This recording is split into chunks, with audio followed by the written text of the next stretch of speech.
अस्सलाम वालेकुम, मैं हूँ समीना अमजद। उम्मीद करती हूँ कि आप लोग खैरियत से होंगे। जैसा कि आपको पता है कि हमेशा ही आपके लिए कोई नया टॉपिक लेके आती हूँ और या इस किस्म की चीज़ें जो आपके लिए फ़ायदेमंद साबित हो सकती हैं, ये सिलसिला जारी रहेगा इंशाल्लाह। जो कि अवेयरनेस प्रोग्राम मैंने हेल्थ के इश्यूज़ पे किया है, उसमें सबसे इम्पॉर्टेंट चीज़ क्या आती है इंसान के जिस्म में अगर देखा जाए, तो वो दिल है डेफ़िनेटली। और दिल ना हो तो फिर तो इंसान ज़िंदा ही नहीं रह सकता। और जिस शख्सियत से आज मैं आपको मिलवाने जा रही हूँ, वो हमारे लिए सिर्फ एक डॉक्टर ही नहीं है, मसीहा ही नहीं है, वो हमारे लिए हमारी फैमिली की तरह है। वो हमारे लिए इसलिए बहुत ज़्यादा इम्पोर्टेंट है कि सिर्फ ये कि हमारा बहुत गहरा ताल्लुक है, इनकी सबसे ख़ास बात ये है कि ये अरफ़ा के डॉक्टर भी हैं।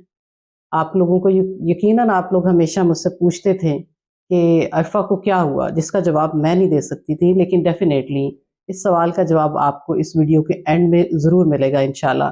तो सबसे पहले आइए मिलते हैं, जो कि इतने दिनों से गायब थे और पकौड़े खाने के लिए टाइम नहीं मिल रहा था, चाय पीने के लिए टाइम नहीं मिल रहा था। तो पहले तो मैं उनसे पूछती हूँ, डॉक्टर कर्नल आबिद हुसैन जो कि कार्डियक सर्जन भी हैं, बच्चों की जो है वो भी सर्जरी करते हैं और बाईपास बहुत ज़्यादा आजकल हो रहे हैं। तो चलिए पहले इनसे इंट्रोडक्शन लेते हैं और फिर पूछते हैं कि कैसे करते हैं। अस्सलाम वालेकुम डॉक्टर साहब। वालेकुम अस्सलाम। आप बहुत अरसा गायब रहे हैं, 6 माह तकरीबन, ऐसा हाँ, ही है मेरा ना? ख्याल है 6 माह बाद हमारी मुलाकात होगी। हाँ, तो किधर थे पूछ सकती हूँ? मैं आपको गाहे बगाहे पता तो चलता है, ऑपरेशन थिएटर में ही होता हूँ। हम्म। तो आजकल हेल्थ कार्ड की वजह से कुछ लोग जो पहले नहीं ऑपरेशंस करवा सकते थे, अब मुमकिन हुआ है कि अच्छा वो अच्छा अच्छा अच्छा। अफोर्ड कर लेते हैं। तो पेशेंट्स की तादाद ज़्यादा है, अच्छा। तो बाईपास ऑपरेशन हम बहुत ज़्यादा कर रहे हैं। मतलब आप ये समझें कि दिन में कम अज़ कम एक, तो माशाल्लाह। दो, और ये कितने घंटे की होती है सर्जरी? तकरीबन एक सर्जरी 6 घंटे लग जाते हैं। 6 घंटे? ओह और माय गॉड, थकते नहीं कम आप? थकते हैं और फिर थक के आगे सो जाते हैं, इसीलिए तो मुलाकात नहीं होती। और तो वो ये तो फिर वजह है। भाभी भी नाराज रहती होंगी ना? बस वो तो फिर फैमिली की डायनामिक्स ही कार्डियक सर्जरी ऐसे ही वाली है। साहब। सबसे पहले आप डिटेल्स में बता दें कि सब देखने वाले सुनने वालों को कि आप क्या क्या क्या करते हैं और स्पेशलिटी आपकी क्या है खास तौर पे? मैं AFIC रावलपिंडी, हमारा जो आर्मी का इदारा, आर्मी से रिटायर्ड हूँ, वहाँ पे कार्डियक सर्जरी में जब गया तो पहले डेफिनेटली एडल्ट कार्डियक सर्जरी होती है, जिसमें बाईपास करते हैं, हार्ट के वेल्व्स की सर्जरी करते हैं। तो उसी दौरान एक अमेरिकन प्रोफेसर हमारे पास अपनी टीम के साथ आना शुरू हुए। उन्होंने तकरीबन 5 इयर्स का एक प्रोग्राम, अच्छा उसमें मैं बाकायदा ट्रेन हुआ बच्चों के दिल के सुराख के ऑपरेशंस में। अच्छा। तो ये कंजेनिटल हार्ट डिफेक्ट्स इनको कहते हैं। तो वो काफ़ी पाकिस्तान में पेशेंट्स हैं और हम जो इसके स्पेशलिस्ट हैं कम हैं। अच्छा उसमें मैं माहिर हूँ, मेरा मेन फील्ड वही है। अच्छा। लेकिन माशाल्लाह। मैं जो बाकी एडल्ट सर्जरी है, जिसमें बाईपास ऑपरेशन मेनली हम कहते हैं, वो भी मैं उसी महारत से कर रहा हूँ। अच्छा माशाल्लाह, वो तो मुझे बिल्कुल पता है। मैं तो चाह रही थी कि सिर्फ जो आपको अभी पहली दफ़ा जानने लगे हैं, वो ज़रा ध्यान से आपकी बात सुन लें। ये बताइए डॉक्टर साहब कि ये इतना ज़्यादा आजकल जो सुनने में आ रहा है बाईपास का, ये क्या वजह है कि क्यों लोगों को ये बीमारी होती क्यों है? कुछ कर सकते हैं हम इसको थोड़ा-सा कंट्रोल करने हाँ, के लिए? मैं सोच रहा था कि इसमें मैं बात करूं, क्योंकि कोई भी हमारे सोसाइटी में इन चीज़ों को डिस्कस नहीं कर रहा है। देखा हाँ। जाए तो इतने ज़्यादा अगर ऑपरेशंस हो रहे हैं तो ये ऐसे लगता है जैसे एक एपिडेमिक है। हुँ। तो इस इशू के ऊपर बात होनी चाहिए कि व्हाट हाँ। इज़ द रीज़न इतने ज़्यादा इवन यंग पेशेंट्स अच्छा, 20s उनमें ये डिजीज़ आनी शुरू हो गई अच्छा, वो क्या है। अच्छा, वजह है? वजह इसकी अक्सर शुगर है या कहते हैं जी चिकनाइयाँ खाते हैं, लेकिन मैंने इस पे काफ़ी स्टडी किया। अच्छा। आजकल रिसर्च हो रही है इन हुँ। चीज़ों के ऊपर बहुत ज़्यादा। एक टर्मिनोलॉजी आजकल बोली जा रही है जिसको कहते हैं insulin resistance. Insulin resistance. Resistance और अच्छा, मेटाबॉलिक सिंड्रोम। ओके। ये फिनोमेना जो है, ये अभी रिसर्च ने साबित किया है। पहले ये होता था कि जी हम चिकनाई खाते हैं हुँ। और चिकनाइयाँ खाते हैं तो वो खून की नालियों में, दिल की शरेयानों में हाँ, हाँ, हाँ, हाँ। डिपॉजिट हो जाती है और वो हुँ, तंगी आ जाती है। हुँ, हालांकि प्रोसेस कुछ और अच्छा। है। मैं ब्रीफली एक्सप्लेन करता हूँ। हुँ, मसलन हम चीनी खाते हैं, हम निशास्ते जिनमें रोटी चावल, हुँ, ठीक है, आलू, हुँ, ये सारी चीज़ें हैं। अब गंदम हमारी स्टेपल डाइट है, चावल हमारी स्टेपल डाइट है और हम इसको बहुतात में खाते हैं। हुँ, यस। शायद हमारे जो, अगर गांव में देखें या किसान लोगों को देखें या एथलीट्स देखें, हुँ, वो भी उतना ही खाते हैं ऑलमोस्ट, लेकिन उनकी एक्सरसाइज और वो चीज़ें उसको बर्न कर देती हैं। हाँ, लेकिन हमारी सोसाइटी में मेजॉरिटी लोग उसी तनासुब से खाना खाते हैं लेकिन फिजिकल एक्टिविटी नहीं है। हाँ। और ये जो निशास्ते, अब ये निशास्तों का जो एंड प्रोडक्ट है वो ग्लूकोज है, चाहे आप चीनी खाएं, अच्छा, चाहे आप गंदम खाएं, चाहे आप चावल खाएं, एंड प्रोडक्ट ग्लूकोज है। बिल्कुल बिल्कुल ठीक। ग्लूकोज की ज़रूरत इसलिए होती है कि ये जिस्म के हर खिलिये में जाके इसने एनर्जी देनी होती है। एनर्जी का एक बहुत बड़ा सोर्स ये कार्बोहाइड्रेट्स, इनको कार्ब्स भी कहते हैं जो उसमें। अच्छा, एनर्जी प्रोडक्शन के लिए हमें जितना चाहिए हम उससे बहुत ज्यादा लेते हैं। अच्छा, चाहिए कितना और लेते कितना है? नहीं, फर्ज करें, ये तनासुब हम बाद में डिस्कस करेंगे कि हम फर्ज करें हमें 10 चाहिए और हम 300 400 लें। ओके, बहुत ज्यादा है।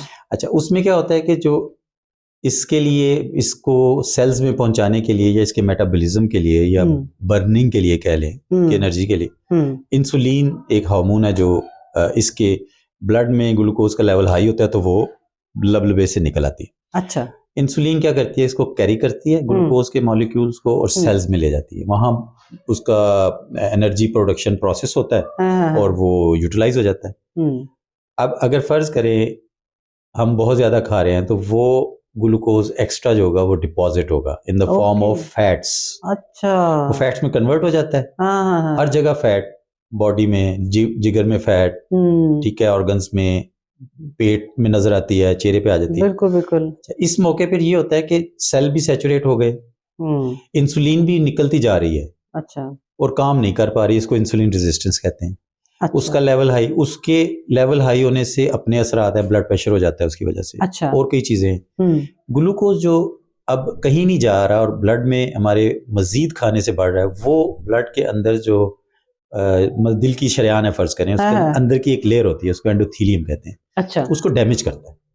अच्छा। डैमेज के बाद वो रफ हो जाती है जगह। तो कोलेस्ट्रॉल जो हमारे ब्लड में नॉर्मल एक उसकी मिकदार होती है, वो उसको रिपेयर करने के प्रोसेस में वहां जम जाता है। अच्छा, पहले ये होता था कि इस चीज के को हम मुर्दे इल्जाम कोलेस्ट्रॉल को ठहराते थे कि ये ज्यादा है तो ये जम गया। हाँ, मैंने भी यही सुना हुआ है। और अब अगर फर्ज करें मुहर्रक इसका ये ग्लूकोज है और कोलेस्ट्रॉल तो एक प्रोटेक्टिव काम करता है कि उस इंजरी को रिपेयर करता है। अच्छा, जैसे ही वो रिपेयर होती है वो रफ हो जाती है और उस पे फिर कई चीजें जमना शुरू हो जाती हैं। ब्लड प्रोडक्ट्स में कैल्शियम भी है, जिसमें मजीद कोलेस्ट्रॉल है, जिसमें ब्लड के और सेल्स है। तो वो करते करते जो शरेयान तंग होती है और फिर दिल के पट्टों को खून और ऑक्सीजन नहीं मिलती, जिससे हार्ट अटैक, और फिर जाहिर है हार्ट अटैक से बचने के लिए फिर हम जब पेशेंट प्रेजेंट करता है उसकी एंजियोग्राफी की और बाईपास हुआ और स्टेंट्स डले, वो सारा प्रोसेस शुरू हो जाता है। तो मेन कोलेस्ट्रॉल या चिकनाइयाँ उसका सबब नहीं है। असल सबब उसका ये वाली सिंड्रोम कहते हैं, कुछ चीज़ों का मजमुआ, कुछ अलामतों का, कुछ एलिमेंट्स का। तो ये एक मसलन जैसे कि ब्लड प्रेशर भी थोड़ा सा हो रहा है, शुगर भी हाई हो रही है, ठीक है, और कुछ प्रेजेंटेशन में मिलके एक मेटाबॉलिक सिंड्रोम की शक्ल इसको दे दी। अच्छा, तो इससे एंडोथेलियम इंजर हुई और उसमें कोलेस्ट्रॉल हुआ जमा और फिर वो तंग हुआ और फिर ये प्रोसेस। अल्लाह, इंसान इतना पेचीदा जी और इतना मुश्किल है और इतनी छोटी छोटी चीजों से मिलकर बना हुआ है। बिल्कुल। आप ये बताएं कि जैसे आपने ये सारा कुछ एक्सप्लेन तो कर दिया कि होता कैसे है, लेकिन एज अ लेमैन अगर मैं आपसे सवाल करूं कि फर्ज करें मैं घर पे हूँ, खुदा ना खास्ता किसी को ऐसा मसला हो, उसकी एक तो ये है कि सबसे पहली इनिशियल कौन सी वो साइंस होते हैं जिससे हमें पता चल जाए कि इनको कुछ ना कुछ हार्ट का मसला हो रहा है, और हम फौरन घर पे क्या कर सकते हैं मदद करने के लिए इस वक्त जब तक कि वो हॉस्पिटल उनको ना पहुंचाया जाए? अच्छा, इसमें थोड़ी सी मैं डिटेल बताऊंगा इसकी प्रेजेंटेशंस की कि ये केसेस, एक तो होता है ना कि जिसको हम एंजाइना कहते हैं, दिल का दर्द, किसी को तेज चलने से या कोई काम करने से फील हुआ तो वो वैसे प्रेशर होता है, दर्द होता है जो जबड़ों में जा सकता है, बाएं बाजू में जा सकता है, पीछे जा सकता है। अच्छा, ऐसे लोग लकी होते हैं जिनको ये थोड़ी सी पेन हुई और वो डॉक्टर के पास चले गए, क्योंकि उसके बाद इवेल्युएट हो जाएंगे चीज सामने। यानी इस चीज पर घबराना नहीं चाहिए, बल्कि लकी है। ये गुड लक है कि किसी को इस तरह, लेकिन जो इसकी एक्सट्रीम फॉर्म है सबसे डेंजरस वो ये है कि अटैक हुआ and the person dies home.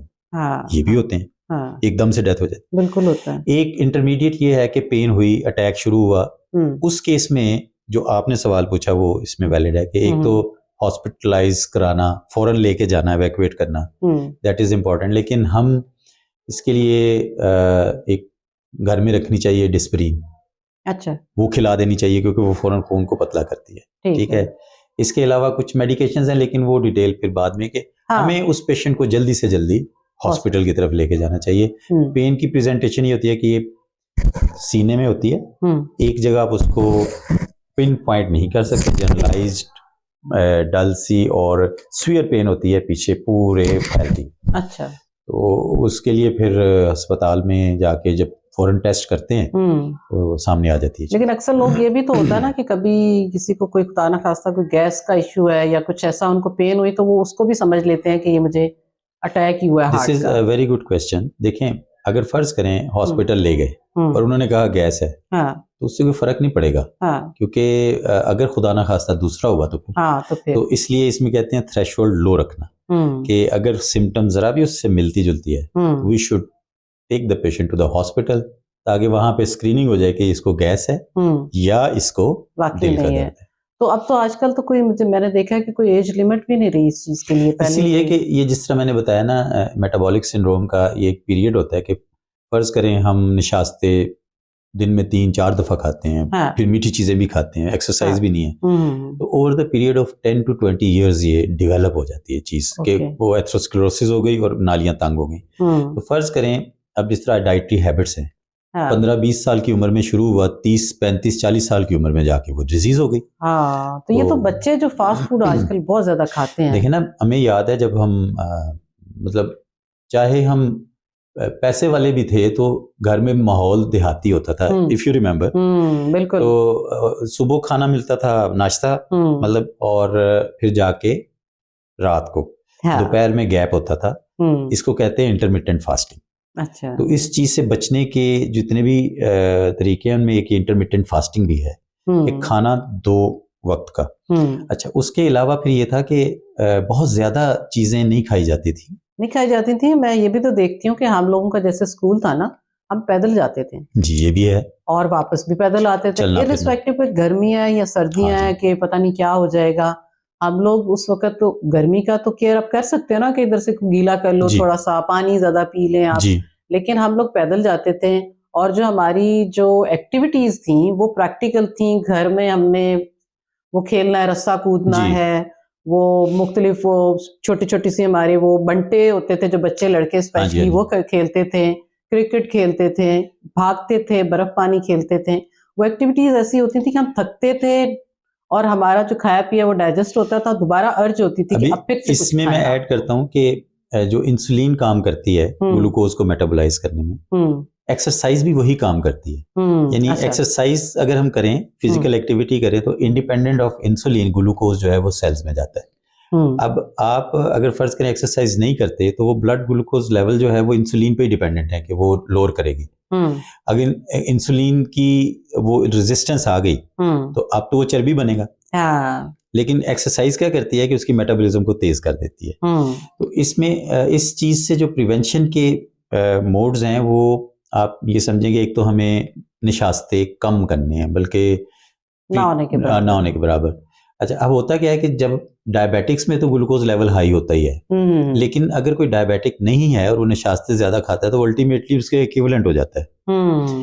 तो आपको निशास्ते खत्म करने हैं। दूसरा इंटरमिटेंट फास्टिंग मैंने जिक्र किया कि 2 खाने हो और बीच में गैप हो, तो वो जो फास्टिंग का पीरियड है वो इंसुलिन को लोअर करता है। बिल्कुल ठीक। अच्छा, तीसरी चीज है एक्सरसाइज। अगर ये 3 चीजें अडॉप्ट कर लेना तो ये प्रोसेस जो है ये नहीं होगा।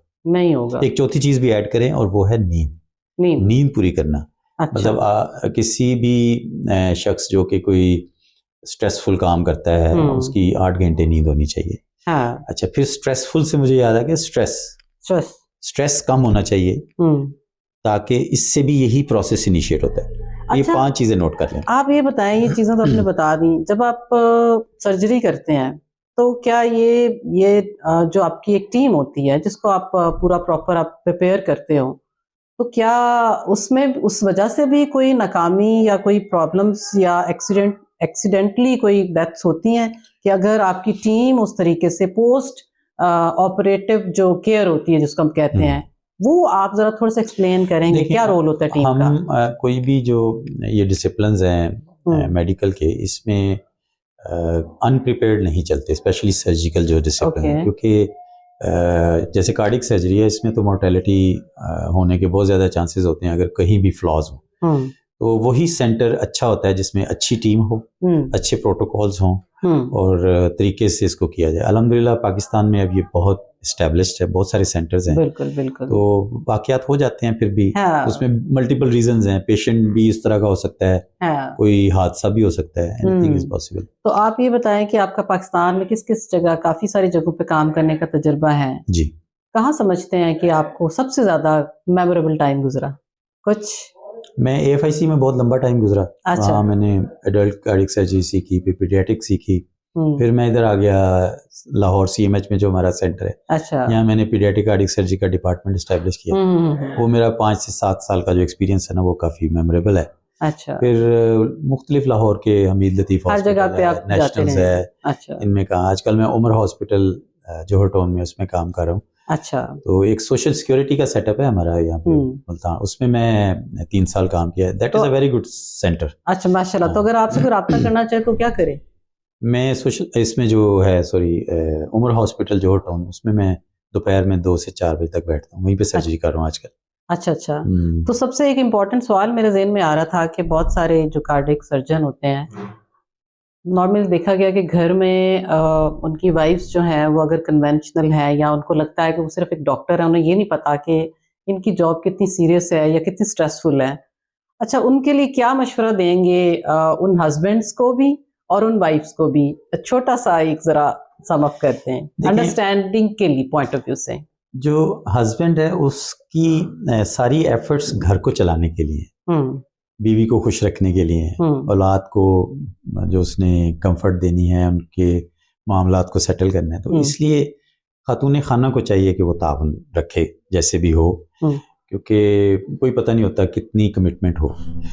और बाकी कोशिश तो हस्बैंड करता है कि घर में उसका भी दिल करता है कि बच्चों के साथ बैठे, बीवी के साथ बैठे, वो माहौल तो जितना भी स्ट्रेस हो अपने आप को थोड़ा सा काम डाउन रखना चाहिए। ये मैं जो मेल मेंबर्स हैं हस्बैंड्स हैं उनके लिए कि गुस्सा करने का कोई फायदा नहीं होता। जाहिर है कि अब पेशेंस उनके लिए तो आप वही है ना, वो आप घर में आते हैं, अगर आप फर्ज करें स्ट्रेस्ड हैं, आप थके हुए हैं, तो वो तो इस चीज को उस तरह से अंडरस्टैंड नहीं करेंगे, लेकिन करना उनको चाहिए। फिर भी पेशेंस और गुस्सा नहीं करना चाहिए, घर में गुस्सा नहीं करना चाहिए। और अगर अच्छा ही हो, क्या ही अच्छा हो कि अगर लड़कियां पहले ही उनको अवेयरनेस दे दी जाए कि जिस डॉक्टर के साथ तुम्हारी शादी होने वाली है, दे शुड अंडरस्टैंड कल को ये होगा, और फिर तुमने माइंड नहीं करना, कन्वेंशनल बीवी नहीं बनना।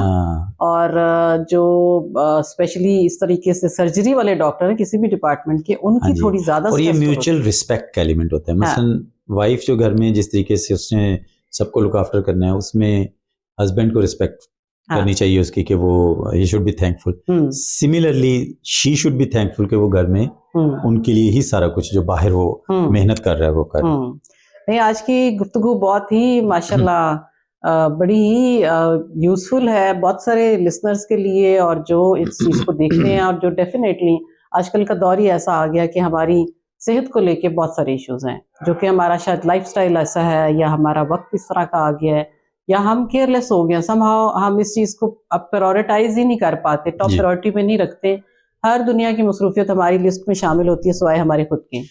ऐसा ही ना, जो एक अहकामात में बात है कि रिज़्क के 300 से ज्यादा कैटेगरीज हैं, हजरत अली करमल्लाहु वजह ने ये फरमाया, उसमें सेहत का ये बहुत अच्छा रिज़्क है, सबसे अच्छा रिज़्क प्रोबेबली इस तरह है। तो अगर सेहत ना हो तो आपके पास जितना मर्जी पैसा हो, जो कुछ हो, कुछ नहीं कर सकते, कुछ नहीं कर सकते। तो इस बिल्कुल ये एक अभी मैं आपसे सबसे इम्पोर्टेंट सवाल पूछने वाली हूँ, जो कि मेरे से आज तक 11 साल 12 साल हो गए हैं, लोग हर जगह पे मुझसे एक ही सवाल करते हैं जिसका मेरे पास कोई हतमी जवाब नहीं है।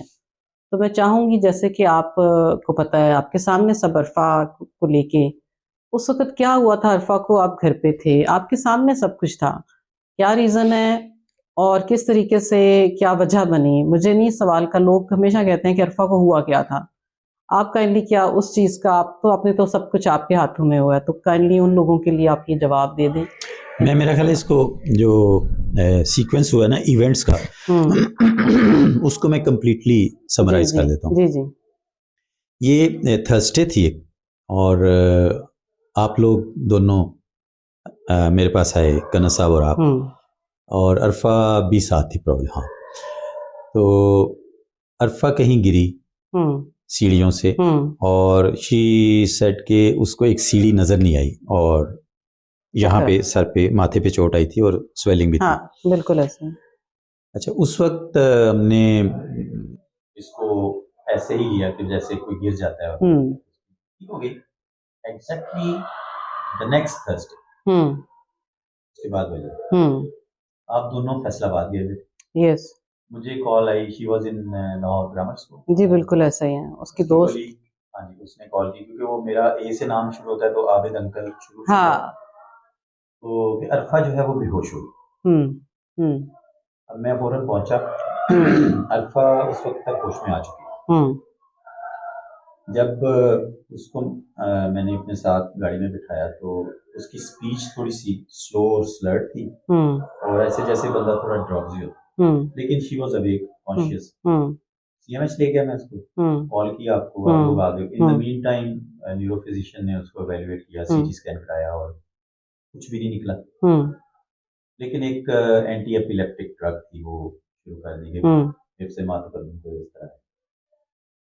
अच्छा, नेक्स्ट थर्सडे उसके बाद मैं और कन्ना साहब हम टीवी स्टेशन में एक रिकॉर्डिंग के लिए गए थे। वापसी पे मैं आपके घर कन्ना साहब को छोड़ने, तो मैं थोड़ा सा ना रिलैक्स करने के लिए ड्राइंग रूम में लेट गया, और फिर अरफा को वहाँ पे फिट्स पड़े। तो वो एपिलेप्सी की निशानी थी, और वो फिट्स इस तरह थे कि वो कंट्रोल में नहीं आ रहे थे। इसको कहते हैं स्टेटस एपिलेप्टिकस। ये तभी कंट्रोल होते हैं अगर इंजेक्शन के पास, ताकि वो वेलियम और इस टाइप। फौरन हमने एवैक्यूएट किया। हम सीएमएच ले गए। You were sitting with her पिछली सीट पे, और उसको वो चल रहे थे, और वहाँ इमरजेंसी में एंटर होने से पहले उसकी दिल की धड़कन बंद थी। तो वहाँ जैसे लटाया तो मैंने देखा, और उसकी दिल नहीं धड़क रहा।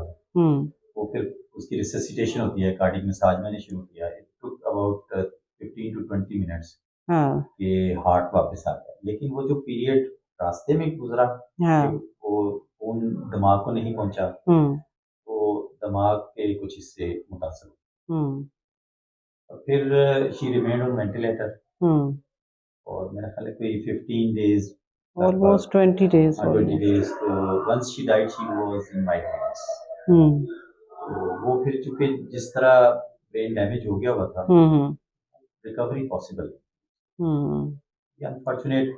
अब इसकी रीजन क्या है एपिलेप्सी की, ये मुझे नहीं किसी को नहीं समझ आई कि इसको, क्योंकि हालांकि हिस्ट्री में तो नहीं था। या तो एपिलेप्सी की कोई फैमिली में हिस्ट्री हो, या कोई इसको चोट लगी हो जिसके रिजल्ट में एपिलेप्सी हुई हो, या जिस तरह पहले हमने सीटी स्कैन किया, ब्रेन में कोई ट्यूमर होता है, किसी चीज, कोई भी रीजन एपिलेप्सी की, ऐसी जो एक्यूट एकदम से सीक्वेंस में शुरू हो गया, तो ये अल्लाह ताला की तरफ से कुछ ऐसे ही था। तो इसमें मजीद नहीं, बिल्कुल। वो बहुत सारे लोग मुझसे सवाल करते थे, मैंने सोचा चलो, although it was a painful question to ask, but बहुत सारे लोगों को इसका जवाब मिला होगा आज, और आपको क्लैरिटी के साथ आज सब पता चल गया कि एग्जैक्टली क्या हुआ था। इंशाल्लाह ताला ये सिलसिले जारी रहेंगे, और अवेयरनेस प्रोग्राम चलाते रहेंगे, और कर्नल आबिद से मुख्तलिफ टॉपिक पे और भी बात होगी। आप अपने कमेंट्स में ज़रूर लिखिए कि आपको सवाल हो जो क्या इस बारे में, जो इस तरह हमने कार्डियक डिजीज के बारे में बताया है, ये नशास्ते खाने से प्रिवेंशन, इस चीज़ के बारे में, तो दे कैन आस्क यू, उस पर हम कर सकते हैं प्रोग्राम, और इसकी अवेयरनेस के प्रोग्राम मजीद करेंगे। आप कमेंट्स में लिखिए कि आपको कौन से प्रॉब्लम्स हैं, कौन से इश्यूज हैं, और आप क्या पूछना चाहेंगे कर्नल आबिद से। डॉक्टर साहब का टाइम बहुत कीमती है, इससे ज़्यादा मैं आज ले नहीं सकती, क्योंकि ये प्लान नहीं था। मैंने इस अपॉर्चुनिटी से फ़ायदा उठाया कि डॉक्टर साहब आए हैं, तो फटाफट मैं इनसे कुछ ना कुछ रिकॉर्ड कर लूँ। इंशाल्लाह ताला आइंदा जल्दी ही मुलाकात होगी नेक्स्ट एपिसोड के साथ। Thank you very much. अपना बहुत सा ख्याल रखिएगा।